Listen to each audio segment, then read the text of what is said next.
नमस्कार, news night में आप सभी का स्वागत है। मैं हूं आपके साथ आरेंद्र। 5 राज्यों में विधानसभा चुनाव में अब मतदान करीब आने लगा है। छत्तीसगढ़ में पहले चरण का मतदान 7 नवंबर को होगा, तो मिजोरम में भी 7 नवंबर को एक ही चरण में मतदान यानी वोटिंग होगी। इसके लिए आज शाम को प्रचार थम गया। क्या है चुनावी राज्यों में बड़े मुद्दे, दिखाएंगे इस खबर को विस्तार से। साथ ही साथ क्रिकेट विश्व कप में भारत की आज की चुनौती क्या है, जहां विराट कोहली ने शतकों के मामले में सचिन तेंदुलकर के विश्व रिकॉर्ड की बराबरी कर ली है। इस खबर को भी ऊपर होगी बात विस्तार से। इसके अलावा भी होंगी देश दुनिया की हर जरूरी और महत्वपूर्ण खबर। शुरुआत हेडलाइंस के साथ। मिजोरम विधानसभा की सभी और छत्तीसगढ़ विधानसभा के पहले चरण की 20 सीटों के लिए थमा प्रचार। अंतिम दिन सभी पार्टियों ने झोंकी अपनी ताकत। दुर्गम इलाकों के लिए पोलिंग पार्टियां रवाना। 7 नवंबर को होगा मतदान।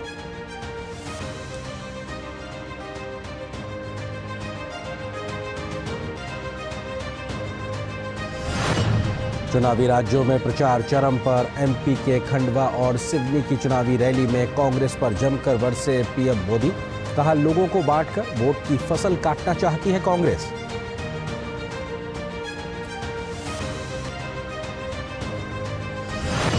छत्तीसगढ़ में कांग्रेस ने जारी किया घोषणा पत्र, कई लोक लुभावन वायदे। भाजपा ने बताया झूठ का पुलिंदा। सभी राजनीतिक दलों ने किया जमकर प्रचार। भाजपा कांग्रेस समेत दूसरे दलों ने मैदान में उतारे अपने अपने स्टार प्रचारक।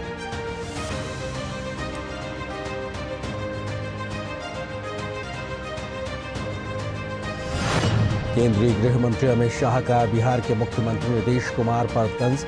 कहा, पीएम उम्मीदवार तो दूर की बात, विपक्ष ने गठबंधन का संयोजक भी नहीं बनाया। बोले, बिहार में फिर लौटा जंगल राज। जातिगत सर्वे रिपोर्ट को बताया छलावा।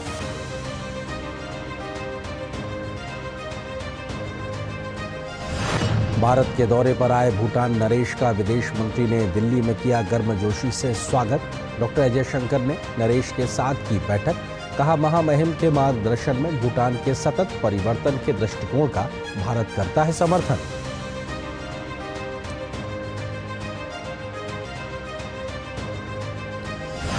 नेपाल में आए भूकंप के बाद राहत बचाव कार्य युद्ध स्तर पर जारी। पड़ोसी प्रथम की नीति के तहत आपातकालीन राहत सहायता प्रदान कर रहा है भारत। विदेश मंत्री ने कहा, पहुंचाई जा रही दवाएं और राहत सामग्री।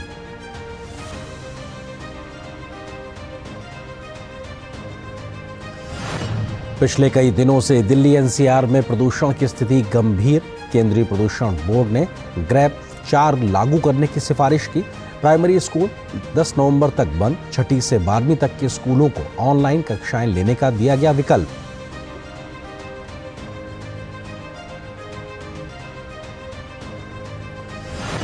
विश्व कप में भारत ने दक्षिण अफ्रीका को दिया 327 रन का लक्ष्य। बर्थडे बॉय विराट कोहली ने रचा इतिहास। सचिन तेंदुलकर के सबसे अधिक 49 शतक लगाने के रिकॉर्ड की बराबरी की और दक्षिण अफ्रीका के शुरुआती झटके गिर गया है 7वां विकेट।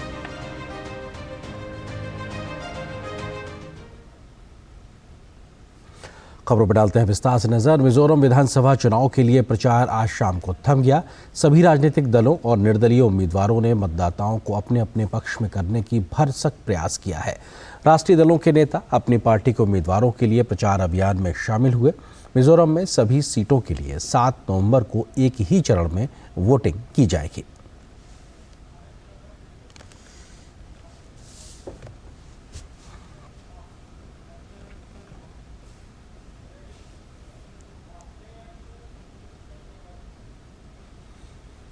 और बात छत्तीसगढ़ की। 7 नवंबर को छत्तीसगढ़ में पहले चरण की वोटिंग होगी। जिन 20 विधानसभा सीटों पर पहले चरण का मतदान होगा, उनके लिए आज शाम को प्रचार थम गया है। इस चरण में 223 उम्मीदवार चुनावी मैदान में हैं, तो कांग्रेस भाजपा ने इन सीटों पर जमकर प्रचार किया है। प्रचार खत्म होने से कुछ घंटे पहले आज कांग्रेस ने अपना छत्तीसगढ़ में घोषणा पत्र जारी किया, तो भाजपा पहले ही अपना संकल्प पत्र जनता के बीच रख चुकी है। छत्तीसगढ़ में पहले चरण के लिए 20 विधानसभा क्षेत्रों में चुनाव प्रचार समाप्त हो गया है। 7 नवंबर को यहां मतदान होगा। पहले चरण के चुनाव में दुर्गम और माओवाद प्रभावित पोलिंग बूथों के लिए पोलिंग पार्टियों की रवानगी जारी है।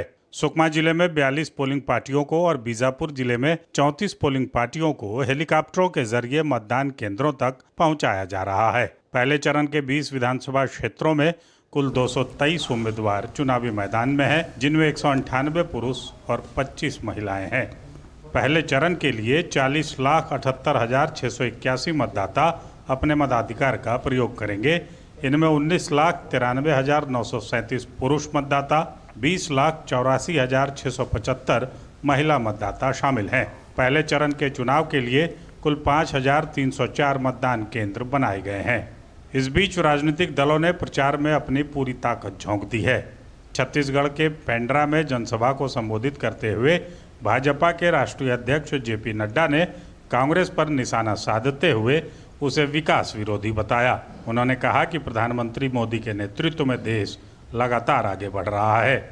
आपको जानकर खुशी होगी कि प्रधानमंत्री गरीब कल्याण अन्न योजना में जहां 80 करोड़ की जनता को 5 किलो गेहूं या 5 किलो चावल और 1 किलो दाल दिया जा रहा है, वही कल मोदी जी घोषणा करके गए हैं कि अब अगले 5 साल तक 80 करोड़ की जनता को 5 किलो गेहूं या 5 किलो चावल 1 किलो दाल दिया जाएगा, ताकि कोई भूखा नहीं सोएगा। छत्तीसगढ़ विधानसभा चुनाव के लिए कांग्रेस ने अपना घोषणा पत्र जारी किया। दिलचस्प बात यह रही कि कांग्रेस को घोषणा पत्र जारी करते हुए इतनी देर हो गई कि पहले चरण का प्रचार समाप्त होने का अंतिम दिन आ गया। छत्तीसगढ़ के मुख्यमंत्री भूपेश बघेल ने राजनांदगांव में घोषणा पत्र को जारी करते हुए कई ऐलान किए, जिसमें किसानों का कर्ज माफ करने, सभी सरकारी स्कूलों और कॉलेजों में केजी से पीजी तक निःशुल्क शिक्षा का भी वादा किया गया है। इस बार भी किसानों का कर्ज माफ होगा। 20 क्विंटल प्रति एकड़ तक धान खरीदी हम करेंगे। सभी सरकारी स्कूलों कॉलेजों में केजी से लेकर पीजी तक शिक्षा मुफ्त होगी। 5 साल पहले जो झूठ बोला था 20 लाख तक का मुफ्त इलाज करेंगे, नहीं किया। सबको मकान देंगे, आज तक कोई मकान नहीं दिया भूपेश ने। 4 गैस सिलेंडर मुफ्त देंगे, 5 साल निकल गए, किस नहीं हुआ। शराबबंदी करेंगे, 5 साल निकल गया, शराबबंदी नहीं हुआ। 10 लाख लोगों को बेरोजगारी भत्ता देंगे, 5 साल निकल गया, कुछ नहीं हुआ। छत्तीसगढ़ की 90 विधानसभा सीटों के लिए 2 चरणों में 7 और 17 नवंबर को मतदान होना है, जबकि परिणाम 3 दिसंबर को आएंगे। Bureau report, DD news. प्रधानमंत्री नरेंद्र मोदी आज मध्य प्रदेश में चुनावी प्रचार में उतरे तो कांग्रेस पर वो जमकर बरसते नजर आए। पीएम मोदी ने कांग्रेस पर परिवारवाद, भ्रष्टाचार का आरोप लगाया तो भाजपा की डबल इंजन की सरकार के कामों का रिपोर्ट कार्ड जनता के सामने रखा। किसानों, गरीबों और युवाओं के लिए डबल इंजन की सरकार के द्वारा किए गए कामों का पीएम मोदी ने जिक्र किया तो साथ ही फ्री में अनाज को अगले 5 साल तक गरीब जनता के लिए बढ़ाने की योजना का भी ऐलान किया। एमपी के मन में और मोदी के मन में। मध्य प्रदेश के चुनावी मैदान में प्रधानमंत्री का राजनीतिक वार कांग्रेस को चारों खाने चित कर रहा है। सिवनी की जनसभा में कांग्रेस के परिवारवाद, भ्रष्टाचार और तुष्टीकरण पर प्रधानमंत्री ने खूब करारे हमले किए। उन्होंने कहा कि कांग्रेस सिर्फ इसलिए चुनाव लड़ रही है कि परिवारों के बेटों को सेट किया जा सके। मध्य प्रदेश में कांग्रेस चुनाव नहीं लड़ रही है, उसको चुनाव जीतना नहीं है, उसको मालूम है। वो तो चुनाव लड़ने का ढोंग कर रही है, लेकिन क्यों लड़ रहे वो इस बात के लिए मैदान में लड़ाई लड़ रहे हैं कि आगे चल करके किसका बेटा कांग्रेस का मुखिया बनेगा। यहाँ के 2 बड़े नेता अपने अपने बेटों को आने वाले दिनों में सेट करने के लिए मध्य प्रदेश को अपसेट करने में लगे हुए हैं। कांग्रेस के शासन को उन्होंने गरीबों, आदिवासियों और किसानों के खिलाफ बताया। प्रधानमंत्री ने कहा कि कांग्रेस सिर्फ एक परिवार तक सीमित है, जबकि भाजपा का परिवार देश का किसान, आदिवासी, गरीब है। उन्होंने आरोप लगाया कि कांग्रेस किसानों से किए वादे भी नहीं पूरा कर सकी। कांग्रेस का नारा रहा है गरीब की जेब साफ, काम हाफ और करना उससे भी हाफ। कांग्रेस वाले आपसे कर्ज माफी की झूठी घोषणाएं करते हैं। 5 पहले भी इनके नेता कहते थे 10 दिन में कर्ज माफी करेंगे। अरे 10 दिन तो छोड़िए, 1.5 साल का समय मध्य प्रदेश में राज करने का मौका मिला था, लेकिन किसानों की एक पाई माफ नहीं की, किसानों का कर्ज माफ नहीं किया। कांग्रेस की इस कूटनीति के कारण किसान बार बार कर्ज में डूब जाता है। खंडवा की जनसभा में प्रधानमंत्री ने बताया कि देश के पिछड़े जिलों को कैसे आकांक्षी जिलों में बदला गया और वहां विकास की रफ्तार को तेज किया गया। उन्होंने यह भी याद दिलाया कि मध्य प्रदेश को बीमारू राज्य की स्थिति से भाजपा की सरकारों ने ही मुक्ति दिलाई है। उन्होंने जनता से आग्रह किया कि वे मतदान के वक्त सचेत रहें। कांग्रेस का काम सिर्फ लोगों के पैसों की लूट करना है। कांग्रेस की सरकारें सिर्फ झगड़े में उलझी रहती हैं। जनता के लिए उनके पास समय ही नहीं होता है, गोटी बिठाते रहते हैं। अब राजस्थान में 4.5 साल लड़ाई लड़ते रहे, 2 गुट लड़ाई लड़ रहे। अभी कर्नाटका देखिए, अभी 6 महीने हुए हैं, वहां के मुख्यमंत्री को पता नहीं है कि वो कब तक सीएम रहेगा। कांग्रेस में एक नेता को दूसरे से लड़ाया जाता है ताकि यहां आप लड़ते रहो और दिल्ली वाले न्यायाधीश बन करके नामदार अपनी दुकान चलाते रहे। साथ ही गरीब कल्याण अन्न योजना को लेकर एक बार फिर प्रधानमंत्री ने आश्वस्त किया कि ये अगले 5 साल तक जारी रहेगी। 5 साल के लिए 80 करोड़ लोगों को उनका घर का चूल्हा जलता रहे, ये काम मोदी करता रहेगा। प्रधानमंत्री ने अपने चुनावी प्रचार में लोगों के सामने विकास का रोड मैप रखा, तो वहीं विपक्षी कांग्रेस की खामियां गिनाकर भाजपा सरकार को दोबारा चुनने का आह्वान किया। मध्य प्रदेश विधानसभा की 230 सीटों के लिए 17 नवंबर को मतदान होना है। सिवनी से दीपक और खंडवा से नीरज के साथ ब्यूरो रिपोर्ट, डीडी न्यूज। प्रधानमंत्री नरेंद्र मोदी ने आज राजनांदगांव में जैन मुनि आचार्य श्री विद्यासागर जी महाराज से मिलकर आशीर्वाद लिया।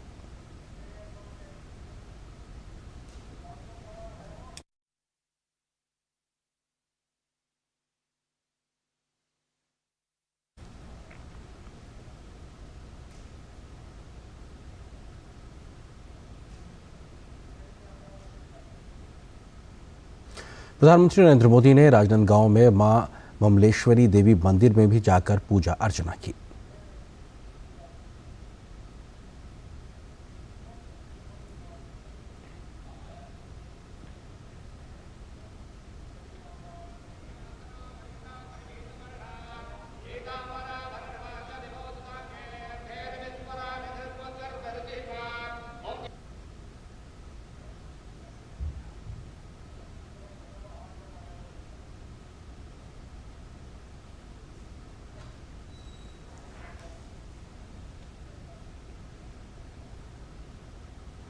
मध्य प्रदेश और राजस्थान में भी विधानसभा चुनाव के लिए आज सभी दलों के स्टार प्रचारक जनता के बीच पहुंचे। मध्य प्रदेश में भाजपा डबल इंजन सरकार की दम पर फिर से सरकार बनाने का दावा कर रही है, तो कांग्रेस सत्ता परिवर्तन का दम भर रही है। उधर राजस्थान में आज कांग्रेस और आम आदमी पार्टी के कई नेता भाजपा में शामिल हो गए। इस बीच भाजपा ने राजस्थान के लिए 15 और उम्मीदवारों की सूची जारी की है।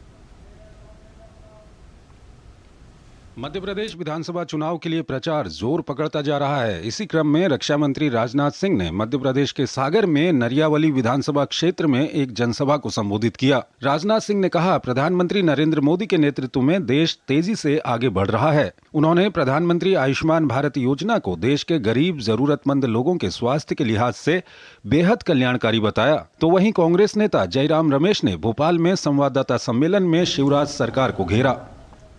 गरीब व्यक्ति पहले जेब में पैसा न होने के कारण इलाज के अभाव में दम तोड़ देता था, इलाज नहीं करा पाता था।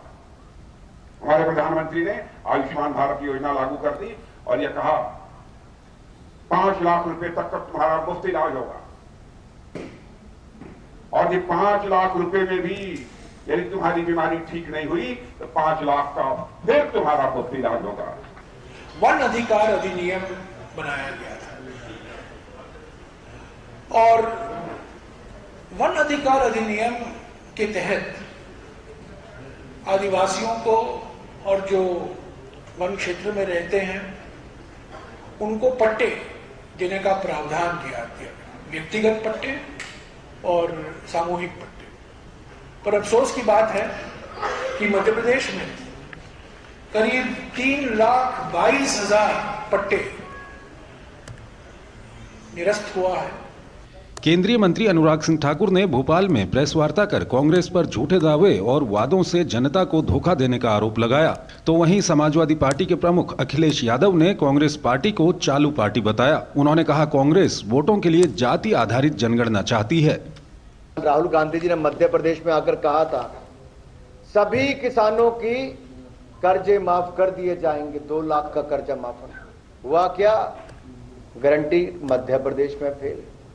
कहा था 4,000 रुपया बेरोजगारी भत्ता देंगे, युवाओं को ठगा, मध्य प्रदेश की गारंटी फेल। छत्तीसगढ़ में कहा था 3,016 रुपये देंगे, गारंटी फेल, वहां पे भी। हर राज्य में इनकी गारंटियां फेल। इस देश में अगर जाति जनगणना को रोका किसी ने तो वो कांग्रेस पार्टी है, और मंडल कमीशन की सिफारिशों को भी अगर किसी ने रोक के रखा था तो वो कांग्रेस पार्टी है। चमत्कार क्या है कि कांग्रेस कह रही है कि जाति गणना होनी चाहिए, जिन्होंने कभी 1931 के बाद जाति जनगणना रोकी थी। इधर राजस्थान में बड़े राजनीतिक उलटफेर के बीच बाड़ी विधानसभा से लगातार 3 बार विधायक रहे गिरिराज सिंह मलिंगा ने भाजपा का दामन थाम लिया। इसी के साथ धौलपुर बाल कल्याण समिति के अध्यक्ष रवि पचौरी, आम आदमी पार्टी यूथ विंग के प्रदेश अध्यक्ष अनुराग सिंह बराड़ और कई अन्य नेता केंद्रीय मंत्री गजेंद्र सिंह शेखावत की उपस्थिति में भाजपा में शामिल हो गए। राजस्थान विधानसभा चुनाव के लिए बीजेपी ने अपनी 5वीं उम्मीदवार सूची जारी कर दी है।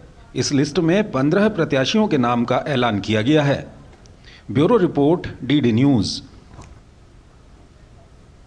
और यहां पर एक छोटे से ब्रेक के लिए रुकते हैं।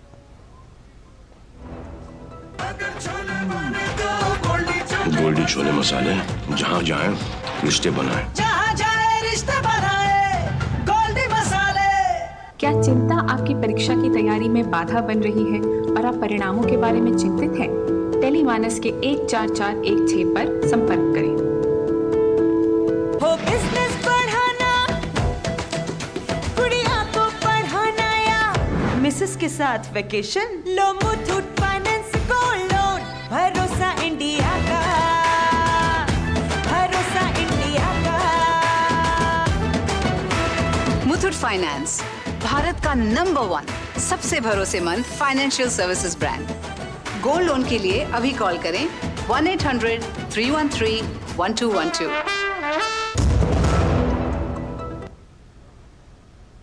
और ब्रेक के बाद आप सभी का एक बार फिर से स्वागत है और हम बात करते हैं चुनावी राज्यों में किस प्रकार से घमासान है, क्योंकि अब वोटिंग की बात आने लगी है। हमारे तमाम सहयोगी संवाददाता हमारे साथ इस वक्त जुड़ रहे हैं, उनका परिचय कराते हैं आपका हमारे साथ में।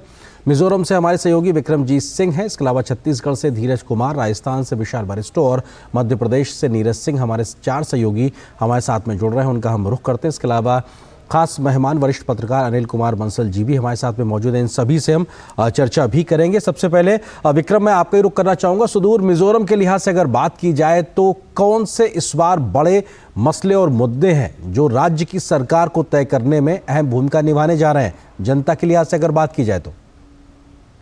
देखिए, सबसे बड़ा मुद्दा जो रहता है वो किसी भी राज्य के चुनाव में, वैसे ही मिजोरम में भी विकास और इसके अलावा जो है स्थानीय रोजगार और पर्यटन का विकास, ये तमाम ऐसे मुद्दे हैं जिसको लेकर यहाँ पर चुनाव लड़ा जा रहा है।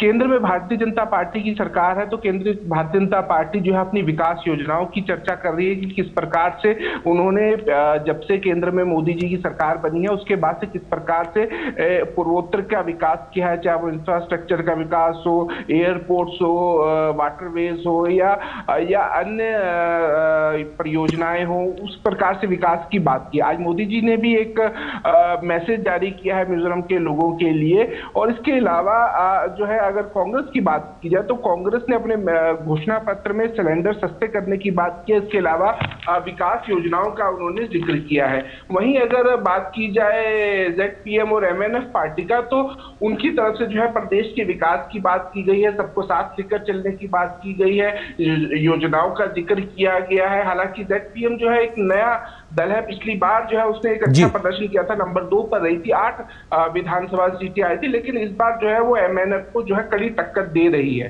तो ऐसे में कि मिजोरम का जो पोलिंग परसेंटेज रहता है वो काफी हाई रहता है। और एक दिलचस्प पहलू ये है कि यहाँ पर जो है प्रचार का तंत्र जो है राजनीतिक दलों में उतना सक्रिय नहीं होता है जिस प्रकार से हम भारत के अन्य भागों में देखते हैं, कि जिस प्रकार से बाजार जो है चुनाव चिन्ह की लड़ियों से पटे रहते हैं, या फिर गाड़ियों में जो है लाउड स्पीकर का शोर जो है चुनाव प्रचार की, ऐसा यहाँ पर नहीं होता है। लेकिन यहाँ पर देश के बाकी भागों के मुकाबले में जो है पोलिंग परसेंटेज जो है काफी हाई रहता है। जी विक्रम, और आप जो बात कह रहे हैं उसमें महिलाओं का योगदान भी बढ़ चढ़ के रहता है, ये भी आंकड़े दिखाई पड़ते हैं। मैं लौटूंगा आपके पास में, मध्य प्रदेश से नीरज सिंह हमारे साथ मौजूद हैं। नीरज, अगर बात की जाए तो प्रधानमंत्री की आज धुआंधार रैलियां भी मध्य प्रदेश में थी और सीधे तौर पर कांग्रेस पर हमलावर नजर आए। किस प्रकार से मुद्दे मसले डेवलप होते नजर आ रहे हैं? क्योंकि हालांकि अभी पहले देखा जाए तो एक तरीके से छत्तीसगढ़ और मिजोरम में वोटिंग है, लेकिन मध्य प्रदेश में भी बहुत दिन बचे नहीं है वोटिंग को लेकर। नीरज, देखिए बिल्कुल आनंद, 17 तारीख को वोटिंग होगी और एक एक दिन काफ़ी महत्वपूर्ण है और तमाम जो पॉलिटिकल पार्टियां हैं वो यही कोशिश कर रही हैं कि ज़्यादा से ज़्यादा मतदाताओं के बीच में जाएं। प्रधानमंत्री भारतीय जनता पार्टी की तरफ से देखें तो स्टार प्रचारक हैं और जिस तरीके की डिमांड उनकी पूरे मध्य प्रदेश में है, और जब वो रैलियां करते हैं उन रैलियों में जो अपार जनसमूह उभरता है उसको लेकर भी भारतीय जनता पार्टी उत्साहित है। और आज देखें तो 2 जगह प्रधानमंत्री ने मध्य प्रदेश में रैली की और दोनों ही जगह महत्वपूर्ण बातें उन्होंने कही। एक तो जिस तरीके से आदिवासियों को लेकर कांग्रेस पार्टी की जो नीतियां रही हैं और उसकी वजह से जो मध्य प्रदेश है वो काफ़ी गरीब जो राज्य है उसमें आता था, और खासतौर से आदिवासी इलाके में तमाम विकास की योजनाएं पहुंच नहीं पाती थी।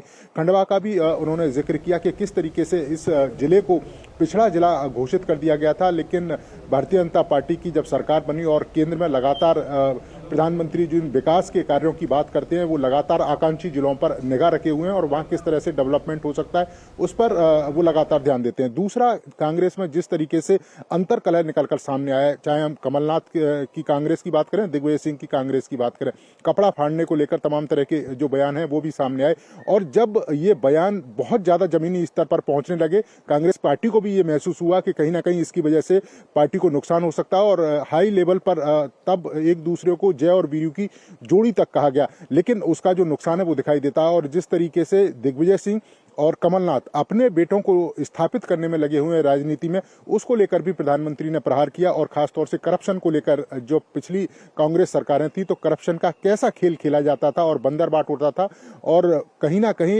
ये तमाम जो चीजें हैं इस बार मध्य प्रदेश के चुनाव को प्रभावित करेंगी। और खासतौर से जो विकास है, लगातार जिस तरीके से विकास पिछले कुछ समय से मध्य प्रदेश के अंदर किया जा रहा है, केंद्र सरकार और डबल इंजन की जो सरकार है वो यहाँ पर जो विकास के काम कर रही है, उसको लेकर भारतीय जनता पार्टी आम लोगों के बीच में है, जनता के बीच में है, और प्रधानमंत्री की रैली भारतीय जनता पार्टी को एक बूस्ट दे रही है और एक उत्साह बढ़ा रही है।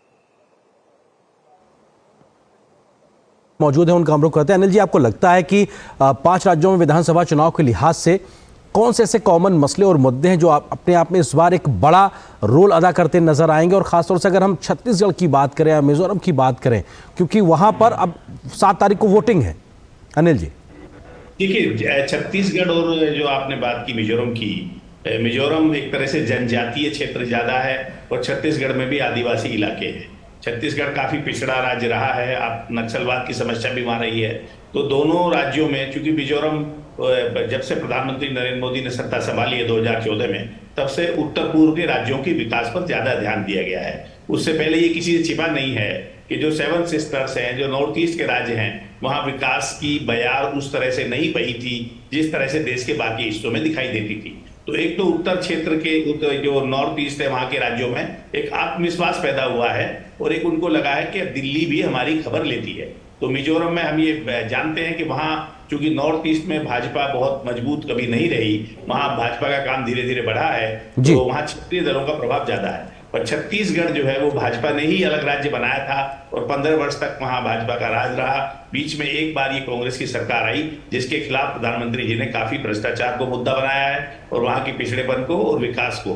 तो जो स्थानीय मुद्दे हैं उनमें जाहिर है हम जानते हैं विकास, रोजगार और भ्रष्टाचार मुक्त प्रशासन सबसे बड़ी बात है जो भाजपा के पक्ष में है और जिस पर प्रधानमंत्री जी फोकस करते हैं वो है कि स्थायी सरकार। सब जानते हैं कि जो सरकारें गुटबाजी से ग्रस्त होती हैं, आपस में अंदर खाने लड़ाई झगड़ा होता है या सत्ता के लिए संघर्ष होता है नेताओं में, उसके कारण जो सरकार का कामकाज प्रभावित होता है। तो छत्तीसगढ़ जो मध्य प्रदेश में भी उन्होंने जिस तरह का वो बात कर रहे हैं वो यही है कि भाजपा स्थायी सरकार देगी और स्थायी सरकार देगी तो विकास होगा और उसमें गरीब के अंतिम, जैसे प्रधानमंत्री जी ने कहा, सबसे बड़ी जाति का जो सवाल उठता है वो बार बार कह रहे हैं कि सबसे बड़ा जो वर्ग है, सबसे अगर कोई जाति सबसे बड़ी है तो सबसे बड़ा गरीब है और गरीब के कल्याण को लेकर लगातार वो बात कर रहे हैं। सर मैं लौटता हूं आपके पास, हमारे सहयोगी धीरज भी हमारे साथ छत्तीसगढ़ से इस वक्त मौजूद। धीरज, अगर छत्तीसगढ़ के लिहाज से बात की जाए तो हाल फिलहाल में तमाम जो आरोप प्रत्यारोप के बीच में भ्रष्टाचार और घोटाले लगातार सतही तौर पर चर्चा में बने हुए हैं और ऐसे में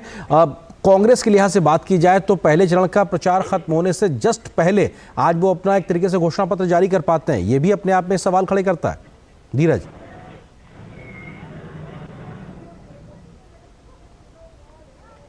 बिल्कुल आपने सही कहा, कांग्रेस को भी भारतीय जनता पार्टी के घोषणा पत्र का इंतजार था और जैसा कि अभी आज भाजपा ने आरोप लगाया है, डॉक्टर रमन सिंह पूर्व मुख्यमंत्री छत्तीसगढ़ के, उन्होंने साफ तौर पे कहा है कि कांग्रेस ने जो घोषणा पत्र जारी किया है वो भाजपा के घोषणा पत्र का कॉपी है। उन्होंने पूरा का पूरा भाजपा के एजेंडे में कुछ उसमें दाम बढ़ाकर और वो जनता के सामने पेश कर दिया। साफ तौर पर उन्होंने एक सवाल भी पूछा है कि जबकि साल 2018 में आपने जो घोषणा पत्र जारी किया था उस घोषणा पत्र का आपने हिसाब जनता को नहीं दिया। आपके जो 36 वायदे थे उन वायदों का क्या हुआ? आपने कहा था कि हम शराबबंदी करेंगे, शराबबंदी के बजाय राज्य में शराब के नाम पे घोटाला हो गया। आपने कोयला घोटाला कर दिया, महादेव घोटाला की चर्चा पूरे प्रदेश में है। अब यहाँ का जो जनता, यहाँ की जनता और यहाँ का बच्चा ये पूछ रहा है कि क्या ये सट्टे, सियासत और सट्टे का खेल क्या मुख्यमंत्री की कुर्सी तक पहुँचता है? इसके बारे में जनता सवाल पूछ रही है।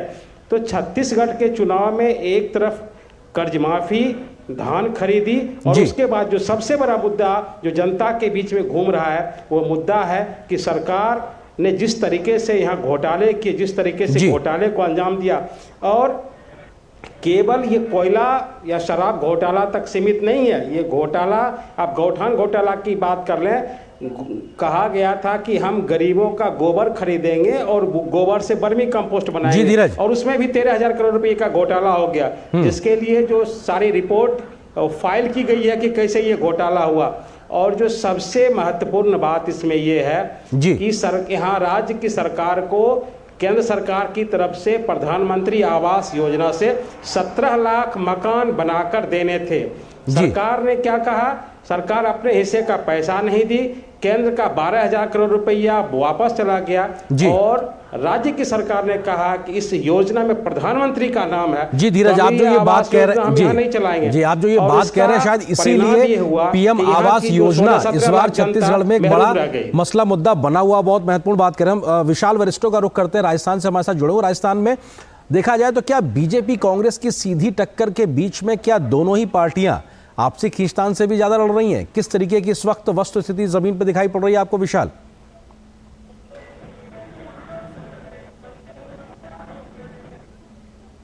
देखिए हरिंद्र, अगर राजस्थान की बात करें तो राजस्थान का इलेक्शन कई महीनों में खास है। वो इसलिए क्योंकि राजस्थान का जो रण है वो ओपन सीक्रेट हो गया है, क्योंकि राजस्थान के अंदर जो कांग्रेस में इनफाइटिंग चली 4 सालों तक और ये कहा जाने लगा कि कांग्रेस की जो सरकार है, गहलोत सरकार है, वो वेंटिलेटर पे है 5वें साल में अशोक गहलोत आते हैं और 7 गारंटी देते हैं, लेकिन ये गारंटी नहीं दे पा रहे कि क्या मेरी सरकार बच पाएगी, क्या मेरे सचिन पायलट से संबंध हमेशा के लिए अच्छे हो जाएंगे। क्योंकि डीडी कॉन्क्लेव जब जयपुर में हुआ, मेरी सचिन पायलट से बात हुई और ऑन कैमरा उन्होंने कहा कि जो बोल दिया गया मेरे खिलाफ, जिस तरह की भाषा का इस्तेमाल किया गया अशोक गहलोत द्वारा, वो वापस नहीं लिया जा सकता, वो शब्द वापस नहीं हो सकते, लेकिन मैं अपने संस्कारों से बंधा हुआ हूँ। तो ये साफ था कि अशोक गहलोत और सचिन पायलट में तलवारें खिंची हुई है और जिस तरह से टिकट वितरण हुआ उसमें यह मामला बिल्कुल साफ आ गया कि दोनों इस बात पे जोर लगा रहे थे कि उनके कैंप से कितने लोगों को टिकट मिले।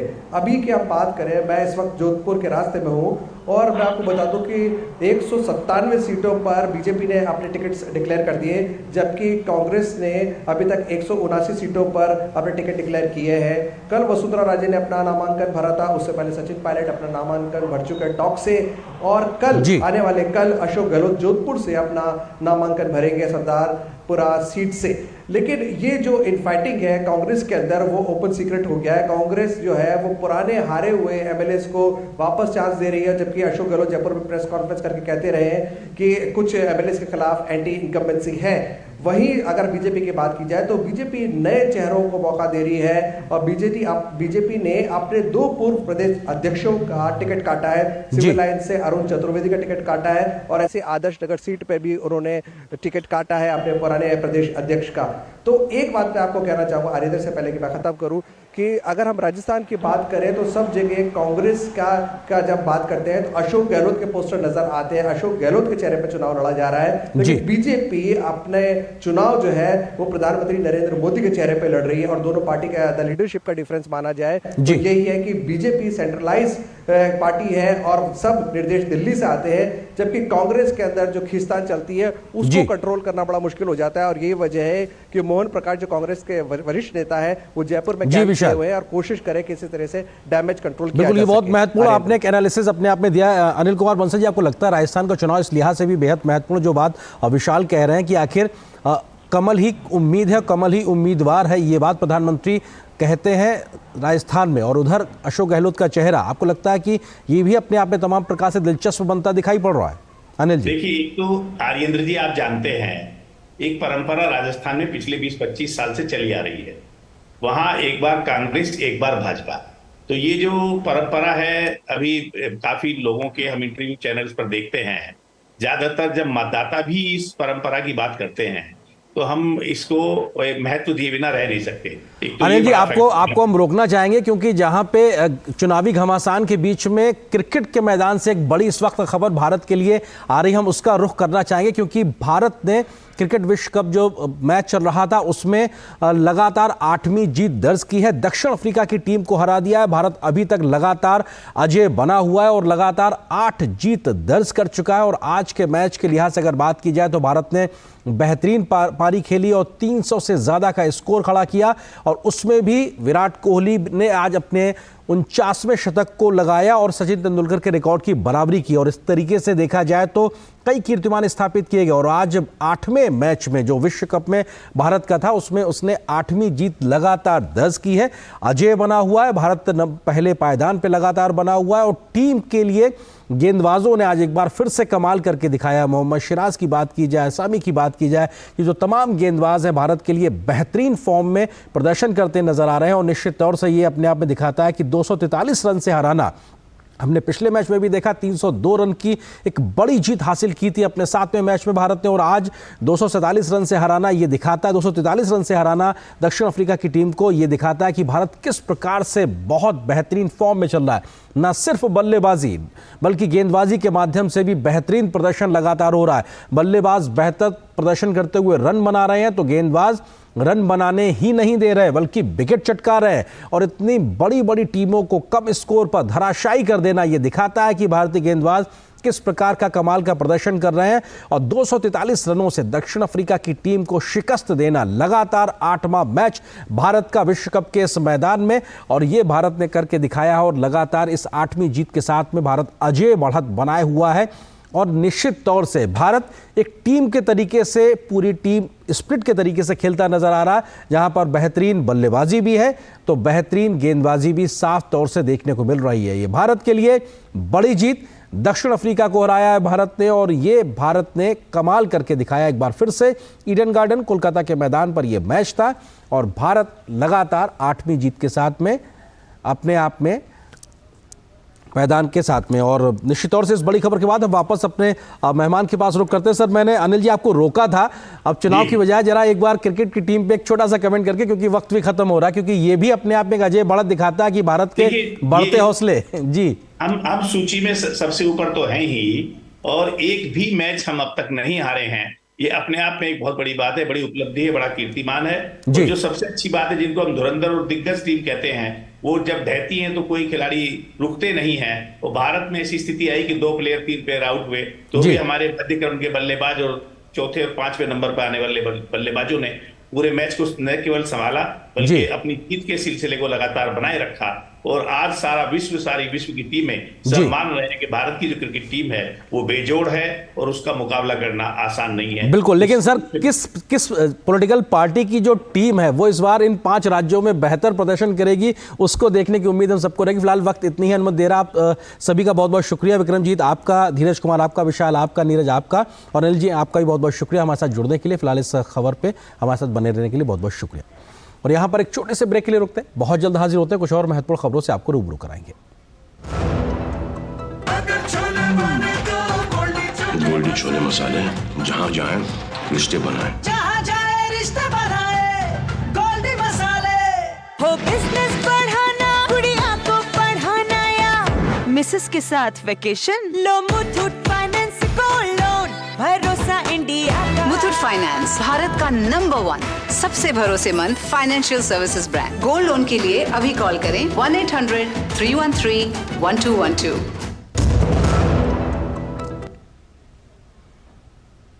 केंद्रीय गृह मंत्री अमित शाह आज बिहार के दौरे पर थे, जहां उन्होंने नीतीश सरकार पर जमकर हमला बोला। अमित शाह ने मुजफ्फरपुर में कहा कि नीतीश ने पीएम पद के लिए भाजपा का साथ छोड़ा था, लेकिन उनकी यह आकांक्षा कभी पूरी नहीं हो पाएगी। शाह ने जाति आधारित सर्वे पर भी सवाल खड़े किए और कहा कि ये पिछड़ा समाज के साथ एक छलावा है।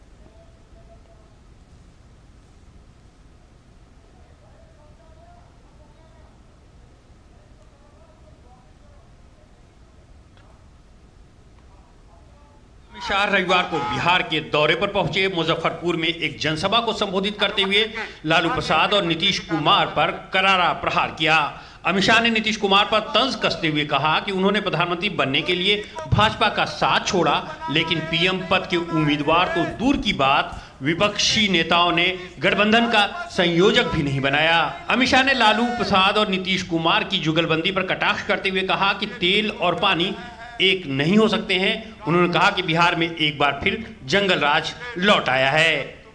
ये पलटू राम प्रधानमंत्री बनने के लिए बिहार के जनादेश के साथ द्रोह करे हैं और बिहार को जंगल राज की, गुंडा राज की भेंट पर चढ़ाने का काम नीतीश कुमार जी ने किया है।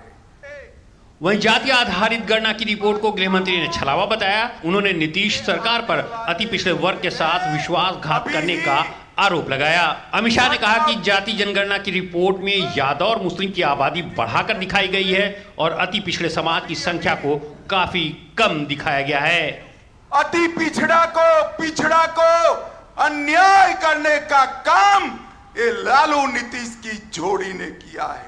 मित्रों, इन्होंने हमेशा पिछड़ा समाज का कांग्रेस ने बहिष्कार भी किया, विरोध भी किया और मोदी जी ने हमेशा पिछड़ा समाज का सम्मान करने का काम किया है। अमित शाह ने धारा 370 का जिक्र करते हुए कहा कि आरजेडी और जदयू जम्मू कश्मीर से धारा 370 हटाने के समर्थन में नहीं थे। वहीं पीएम मोदी ने आतंकवाद के खिलाफ कई सख्त कदम उठाए हैं। अमित शाह ने कहा कि पिछले चुनाव में 39 सीटें मिली थी, इस बार बची एक सीट की कसर भी पूरी हो जाएगी। उन्होंने जनता से इस बार 40 की 40 सीट भाजपा को जिताने की अपील की। Bureau report, DD news. विदेश मंत्री डॉक्टर एस जयशंकर ने आज शाम को नई दिल्ली में भूटान के नरेश जिग्मे खेसर नामग्याल वांगचुक से मुलाकात की है। डॉक्टर एस जयशंकर ने एक्स पर कहा है कि भारत भूटान के सतत विकास के विजन का समर्थन करता है। उन्होंने कहा कि उनकी यात्रा घनिष्ठ और अद्वितीय भारत भूटान साझेदारी का प्रमाण है। वहीं इससे पहले असम की अपनी पहली 3 दिवसीय यात्रा संपन्न करने के बाद रविवार को भूटान नरेश के दिल्ली पहुंचने पर विदेश मंत्री डॉक्टर एस जयशंकर ने गर्मजोशी के साथ उनका स्वागत किया।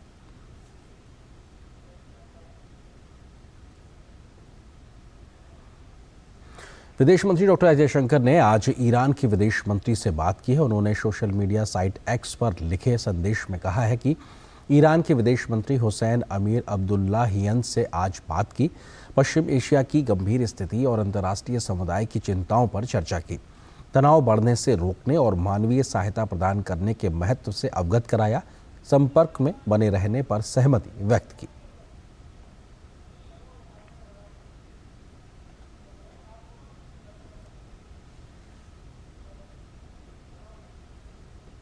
और यहाँ पर एक और छोटे से ब्रेक के लिए रुकते हैं। गोल्डी छोले मसाले, जहाँ जाए रिश्ते बनाए, जहाँ जाए रिश्ते बनाए, गोल्डी मसाले। हो बिजनेस बढ़ाना, गुड़िया को पढ़ाना या मिसेस के साथ वेकेशन, लो मुथूट फाइनेंस गोल्ड लोन, भरोसा इंडिया का, भरोसा इंडिया का। मुथूट फाइनेंस, भारत का नंबर 1 सबसे भरोसेमंद financial services brand. Gold loan के लिए अभी कॉल करें 1-800-313-1212।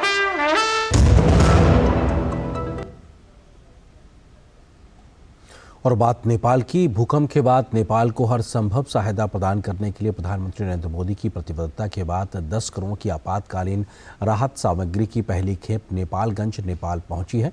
एक विशेष भारतीय वायुसेना C-130 उड़ान ने 11 टन से अधिक आपातकालीन राहत सामग्री की खेप नेपाल पहुंचाई, जिसमें प्रभावित लोगों के लिए टेंट और तिरपाल, चादरें, कंबल और स्लीपिंग बैग के साथ साथ आवश्यक दवाएं और पोर्टेबल वेंटिलेटर जैसे चिकित्सा उपकरण भी शामिल थे।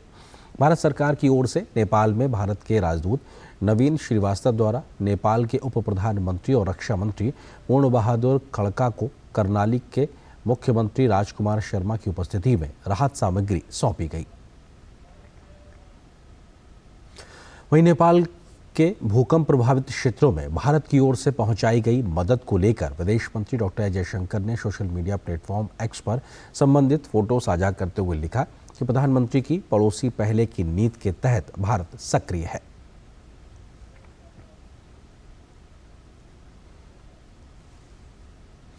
नेपाल में आए भूकंप के बाद फिर से जिंदगी को पटरी पर लाने की लगातार कोशिशें की जा रही हैं। इस भूकंप में अब तक 150 से ज़्यादा लोगों की मौत हो चुकी है तो 200 से ज़्यादा लोग घायल हैं। इस भूकंप से जान माल का खासा नुकसान हुआ है तो नेपाल सरकार द्वारा लगातार राहत और बचाव कार्य में किया जा रहा है। इस बीच भारतीय विदेश मंत्री डॉक्टर एस जयशंकर ने कहा कि भारत नेपाल के लिए आपातकालीन सहायता भेज रहा है ताकि मुश्किल वक्त में नेपाल के लोगों की दिक्कतों को भारत कम करना चाहता है। नेपाल में 8 साल बाद आए सबसे भीषण भूकंप के एक दिन बाद शनिवार को फिर भूकंप के झटके महसूस किए गए। हालांकि इसकी तीव्रता 4.2 रही। शुक्रवार को आए भीषण और शक्तिशाली भूकंप में मरने वालों की संख्या में लगातार वृद्धि हो रही है। इस भूकंप की तीव्रता 6.4 थी। जाजरकोट में शनिवार दोपहर तक 6 झटके महसूस किए गए। भूकंप से जाजरकोट और रुकुम में अब तक 157 लोग मारे गए हैं और करीब 200 लोग घायल हुए हैं। नेपाल की सरकार ने भूकंप में मरने वाले प्रत्येक व्यक्ति को 2 लाख रुपए बतौर मुआवजा देने का फैसला किया है। सरकार ने कहा है कि यह सहायता तत्काल राहत का पहला चरण है। सरकार भूकंप से घायल लोगों को मुफ्त चिकित्सा उपचार प्रदान कर रही है। जाजरकोट में भूकंप से प्रभावित लोगों की खोज और बचाव का काम रविवार सुबह अपने अंतिम पड़ाव पर पहुंच गया। पीड़ितों को राहत और बचाव कार्य पहुंचाने के लिए स्थानीय, प्रांतीय और केंद्र सरकारें मिलकर काम कर रही हैं ताकि प्रभावित लोगों को चिकित्सा उपचार और दैनिक आवश्यक वस्तुओं सहित तत्काल राहत प्रदान की जा सके। भूकंप के कारण जाजरकोट में जान माल का काफी नुकसान हुआ है। पत्थर और मिट्टी से बने 100 घर जमींदोज हो गए हैं, जबकि 100 अन्य घरों को भी नुकसान पहुंचा है। लोगों को बाहर निकालने। फिलहाल हमारा ध्यान लोगों को बचाने और लोगों का जो भी सामान बचा है उसे निकालने पर है। सरकार ने भूकंप प्रभावित जाजरकोट और रुकुम पश्चिम जिलों को 5-5 करोड़ रुपए देने का फैसला किया है। ये राशि केंद्रीय राहत प्रबंधन कोष के माध्यम से सुनिश्चित की जाएगी। शुक्रवार की आधी रात को धरती कांपने के खौफनाक मंजर को याद कर लोग अब भी सिहर उठते हैं। हमें इसका बिल्कुल एहसास नहीं हुआ और बाद में हम अपने घर से बाहर आ गए। घर हिल गए और नष्ट हो गए और कई लोग मर गए। मैं 2-3 लोगों को ही बचाने में सक्षम हो सका, लेकिन अफसोस कि कई लोगों को नहीं बचा सका।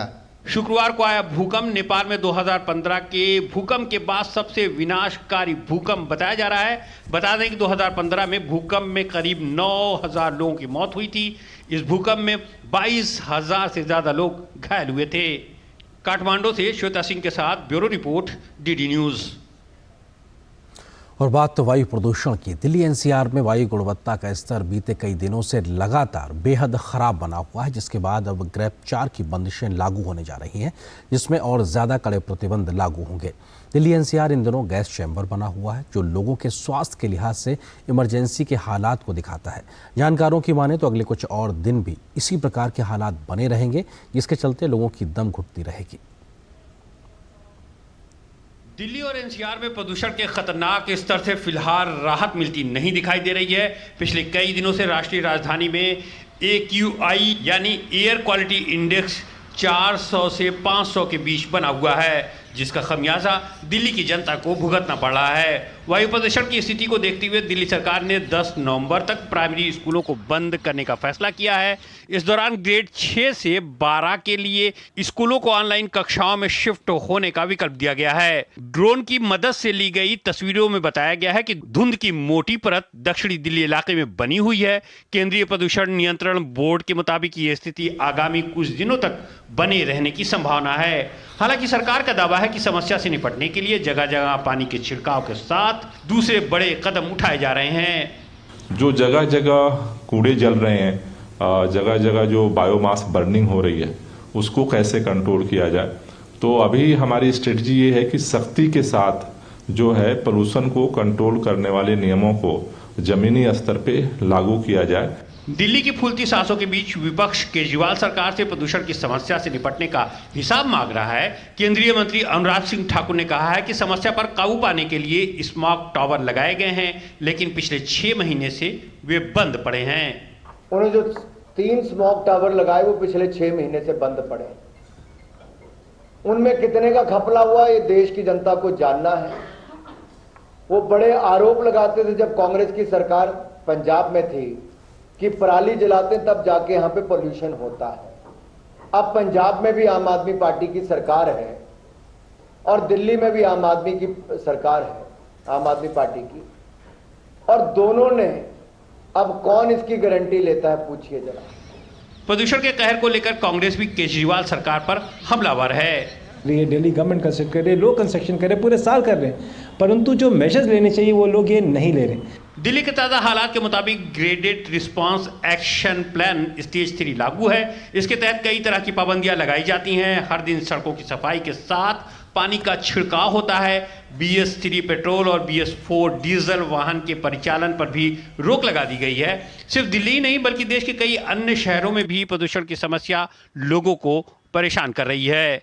Bureau report, DD news. राष्ट्रपति द्रौपदी मुर्मू ने आज दिल्ली में भारत मंडपम में वर्ल्ड फूड इंडिया 2023 के समापन सत्र को संबोधित किया। अपने संबोधन में राष्ट्रपति ने कहा कि भोजन किसी भी संस्कृति को विशिष्ट पहचान देने का काम करता आया है। उन्होंने इस मौके पर कई प्रकार के श्रेणियों में पुरस्कार भी प्रदान किए। पिछले 3 दिनों से दिल्ली के प्रगति मैदान में चल रहा वर्ल्ड फूड इंडिया 2023 का दूसरा संस्करण रविवार को संपन्न हो गया। इसके समापन समारोह को राष्ट्रपति द्रौपदी मुर्मू ने संबोधित किया। इस मौके पर उन्होंने वर्ल्ड फूड इंडिया के दूसरे संस्करण के आयोजन के लिए खाद्य प्रसंस्करण उद्योग मंत्रालय की सराहना की। उन्होंने कहा कि WFI समृद्ध भारतीय खाद्य संस्कृति को दुनिया से परिचित कराने में काफी मदद करेगा। ये इस क्षेत्र में सूक्ष्म, लघु और मध्यम उद्यमों के लिए खुद को बड़े घरेलू और वैश्विक खिलाड़ियों के साथ बेहतर ढंग से जोड़ने का एक बेहतरीन मंच साबित होगा। राष्ट्रपति ने कहा कि WFI में भारत को दुनिया के लिए रसोई बनने में मदद करने की क्षमता है। ये आयोजन भारत को कृषि और खाद्य वस्तुओं के सोर्सिंग केंद्र के रूप में प्रदर्शित करने का एक आदर्श मंच है। WFI will go a long way in making the rich Indian food culture more familiar to the world. This will also prove to be a great platform for micro, small and medium enterprises in this sector to better align themselves with larger domestic and global players. From a business perspective, India offers an exciting opportunity. Its fast-growing economy offers a large market. राष्ट्रपति ने कहा कि अब समय आ गया है जब हमें अपने खाने का मेन्यू इस तरह चुनना होगा कि प्रकृति को किसी भी तरह का नुकसान न हो और पर्यावरण का भी पूरा ध्यान रखा जाए। We must consider the environmental cost of what we eat. The previous generations did not have to worry on this count, but the time has come when we have to choose our menu in a way that avoids any harm to nature. इस मौके पर राष्ट्रपति ने अलग अलग क्षेत्रों में बेहतर प्रदर्शन करने वाले 18 लोगों को पुरस्कार भी प्रदान किया। इसमें राज्यों के अधिकारी, बैंक से जुड़े लोग, महिला उद्यमी और स्टार्टअप शामिल रहे। राष्ट्रपति से पुरस्कार प्राप्त कर ये लोग काफी उत्साहित दिखे। And I'm very thankful. I feel very encouraged right now. So yeah, that's it. We are from the startup company. So we won the challenge from the Startup India along with the MOFE. बहुत अच्छा लग रहा है। अभी responsibility बढ़ गई है ये अवार्ड मिलने के बाद, और काम करना है मिलेट्स पे। तो हम लोग चाह रहे हैं कि ये मिलेट्स ईयर नहीं रह के उसका एक डिकेड सेलिब्रेट किया जाए। तो कहीं ना कहीं राष्ट्रपति से पुरस्कार पाकर ये लोग काफ़ी उत्साहित हैं। उत्साहित इसलिए नज़र आ रहे हैं क्योंकि भारत मंडपम में इन्हें ये पुरस्कार प्राप्त करने का मौका मिला है। कैमरामैन राधाकृष्ण के साथ गिरीश निशाना, DD न्यूज, दिल्ली। और बात क्रिकेट की। और से कुछ देर पहले भारत ने दक्षिण अफ्रीका को अपने 8वीं जीत के माध्यम से हरा दिया और ये बहुत बड़ी जीत थी, 243 रनों की जीत। इसमें विराट कोहली का एक बड़ा योगदान रहा। भारतीय क्रिकेट को अपनी बल्लेबाजी से हरदम नया आयाम देने वाले पूर्व भारतीय कप्तान विराट कोहली ने दक्षिण अफ्रीका के खिलाफ ईडन गार्डन में इतिहास रचा है। दरअसल विराट कोहली ने वनडे करियर का 49वां शतक लगाया है। कोहली ने आज नाबाद 101 रन की शतकीय पारी खेली है। विराट है तो क्या बात है, कोहली का रन बनाने का हौसला दमदार है। ऐसे कई लफ्जों को अपनी बल्लेबाजी के शॉट्स में उतारकर टीम इंडिया को बैटिंग के मोर्चे पर फ्रंट पर रखने वाले विराट कोहली ने कोलकाता के ईडन गार्डन्स में इतिहास रचा। कोहली ने वनडे करियर का 49वां शतक लगाया और इस शतक के साथ ही उन्होंने मास्टर ब्लास्टर सचिन तेंदुलकर के 49वें वनडे शतक की बराबरी भी कर ली। वैसे कोहली का ये 49वां शतक 289वें मैच की 277वीं पारी में सामने आया। वैसे कोहली के शतक की खास बात यह रही कि उन्होंने ऐसे समय पर यह शतकीय पारी खेली जब टीम को इसकी सबसे ज्यादा जरूरत थी। रोहित और शुभमन के जाने के बाद कोहली ने श्रेयस अय्यर के साथ मिलकर तीसरे विकेट के लिए 134 रन की साझेदारी की। वैसे इस सब के अलावा कोहली जन्मदिन पर शतक जड़ने वाले दुनिया के 7वें बल्लेबाज हैं, जबकि भारत के तीसरे। कोहली के विराट रिकॉर्ड्स की बात की जाए तो कोहली विश्व कप डेब्यू में शतक जड़ने वाले इकलौते भारतीय बल्लेबाज हैं जिन्होंने साल 2011 में बांग्लादेश के खिलाफ कारनामा किया। विराट कोहली के लिए साल 2017 और 2018 बेहतरीन साल रहे, जब इस बल्लेबाज के बल्ले से 6 शतक निकले। इस विश्व कप में कोहली के रिकॉर्ड को देखें तो इस बल्लेबाज ने 8 मैचों में 542 रन बना लिए हैं, जिसमें 2 शतक और 4 अर्धशतक शामिल है। कुल मिलाकर कोहली का बल्ला आग उगल रहा है और जिसकी टाइमिंग बिल्कुल सटीक है। Sports desk, DD news. तो बल्ले से विराट कोहली ने आज कमाल किया और 101 रन की शानदार शतकीय पारी खेली। नाबाद पारी थी और अपना 49वां शतक लगाया और सचिन तेंदुलकर के वर्ल्ड रिकॉर्ड की बराबरी कर ली है। तो वहीं गेंद के लिहाज से अगर बात की जाए तो रविंद्र जडेजा ने आज कमाल कर दिया है। 5 विकेट हासिल करके एक बहुत बड़ी जीत भारत के हिस्से डाल दी है और ये मौजूदा वर्ल्ड कप की लगातार भारत की 8वीं जीत रही और वो भी इतनी बड़ी जीत जिसकी वजह से भारत सभी टीमों में सबसे बेहतर प्रदर्शन करने वाली टीम बन के नंबर 1 पायदान पर बनी हुई है। आगे बढ़ते हुए नजर डालते कुछ और राष्ट्रीय महत्व की खबरों पर फटाफट अंदाज में। तृणमूल कांग्रेस की सांसद महुआ मोइत्रा पर पैसे के बदले प्रश्न पूछने के आरोपों की जांच कर रही लोकसभा की आचार समिति की अहम बैठक 7 नवंबर को होगी। इस दौरान मसौदा रिपोर्ट को स्वीकार करने पर चर्चा की जाएगी। केरल के राज्यपाल आरिफ मोहम्मद खान ने अपने खिलाफ सरकार द्वारा सुप्रीम कोर्ट का रुख करने पर तंज कसते हुए कहा कि ठीक है, उन्हें जो संशय है वो जल्द ही दूर हो जाएगा।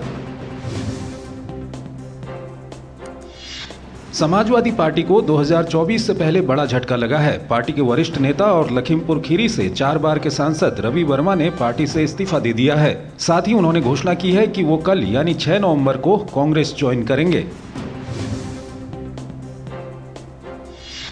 आतंक पर नकेल कसने की लगातार कार्रवाई कर रही राष्ट्रीय जांच एजेंसी ने महाराष्ट्र और मध्य प्रदेश में बड़ी कार्रवाई की है।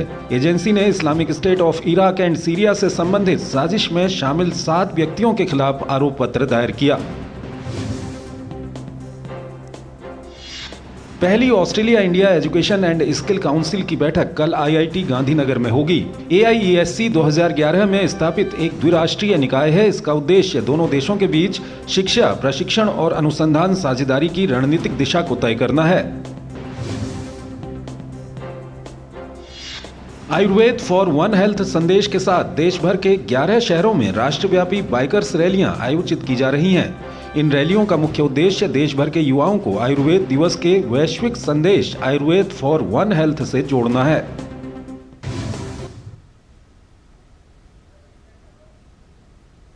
तो इन्हीं खबरों के साथ न्यूज नाइट के आज के इस अंक में बस इतना है, लेकिन डीडी न्यूज पर खबरों का सफर लगातार जारी है। नमस्कार।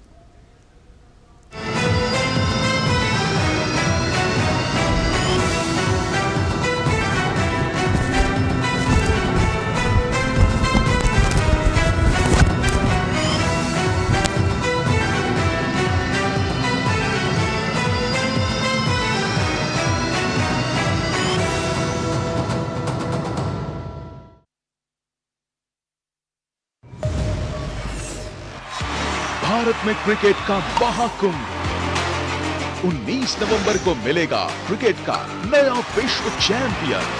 क्या टीम इंडिया खत्म करेगी 12 साल का सूखा या कोई नई टीम मारेगी बाजी? डीडी न्यूज पर हर गेम का रोमांच, विशेषज्ञ करेंगे जीत हार का विश्लेषण। देखिए महामुकाबले की मेगा कवरेज सिर्फ डीडी न्यूज पर।